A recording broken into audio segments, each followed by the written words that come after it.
Prima hai nominato il karma, Fausto. Sì. Tanti cristiani dicono: "Ah, il karma è una cosa che proviene dall'Oriente, non succede qui in Occidente." Io invece ci credo moltissimo nella forza del karma. Cos'è, secondo Fausto Carotenuto? È quello che i primi cristiani conoscevano perfettamente.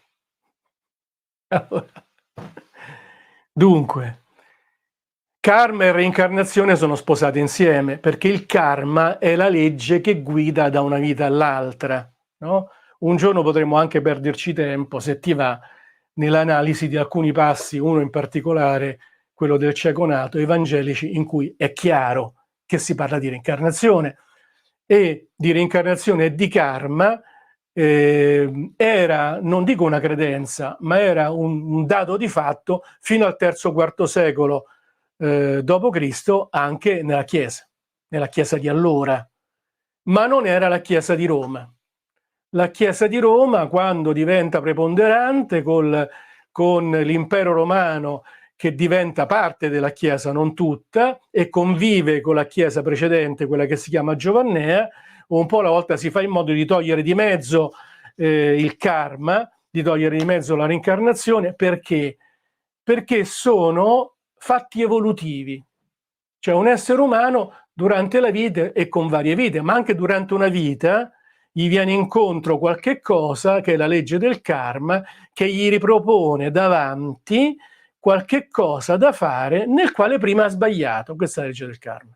Io ho sbagliato a fare una cosa, me la ripropongono in un'altra forma. Faccio un esempio: avevo la possibilità di fare il bene e invece ho rubato. Avevo la possibilità di prendere i soldi e distribuirli, invece me li sono riuniti io per le mie cosacce.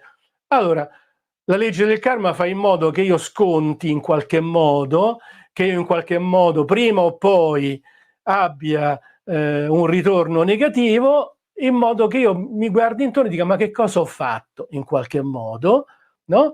E la legge del karma sfrutta questo fatto di una presa di coscienza prima o poi, mi rimanda quell'occasione fino a che io non la colloco per fare il bene invece che per fare il male. È una legge molto amorosa quella del karma, soprattutto quella in senso cristiano, perché il karma cristiano antico, e che le correnti giovannee cristiane hanno sempre considerato, è quello che ti dice: ti renderò capace un po' alla volta, riproponendoci certe occasioni, di amare sempre di più. Mentre il karma orientale è semplicemente il ripagamento di quello che non sei riuscito a fare. Non c'è l'elemento evolutivo che ti fa crescere spiritualmente. Questa è una cosa introdotta dal cristianesimo, introdotta dal Cristo. Ti racconto Troppo un'altra storia. complesso, no? No, sono